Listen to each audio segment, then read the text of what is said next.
మా దగ్గర ఉన్న మూగజీవాలు అంటే పశువులకైతే డెలివరీ అయిన తరువాత వాటికి పెయిన్స్ నుంచి రిలీఫ్ ఉండడానికి వేడి నీళ్ళతో కడిగేసి ఆ తరువాత వెల్లుల్లి మరియు ఆయిల్ నైతే అప్లై చేస్తామని లాస్ట్ వీడియోలోనైతే చెప్పాను కదా. దాంతో పాటు బెల్లాన్ని కూడా 3 రోజుల వరకు అయితే పెడతాము. ఇది మార్నింగ్ లేదా ఈవినింగ్ అయితే తినిపిస్తాము. కేవలం బెల్లమే కాకుండా అందులో మోడి కట్టెలు అనేది దొరుకుతాయి.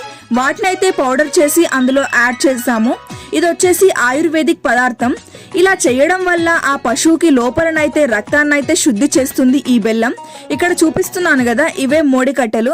వాటినైతే నేను ముందుగానే చిన్న చిన్న ముక్కలు చేసి పౌడర్ చేసుకున్నాను. ఆ పశువుకైతే తినిపించే ముందు ఆ పౌడర్ లో అయితే బెల్లాన్ని వేసి బాగా మిక్స్ చేస్తాము.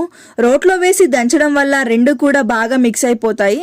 ఇక్కడ చూపిస్తున్నాను కదా, ఈ కన్సిస్టెన్సీ వచ్చే వరకు దంచేసి దాన్ని తీసుకెళ్లి ఇంకా ఆ పశువుకైతే ఇవ్వడమే. ఈ విధంగా అయితే 3 days వరకు మేము మా ఇంట్లో చేస్తాము.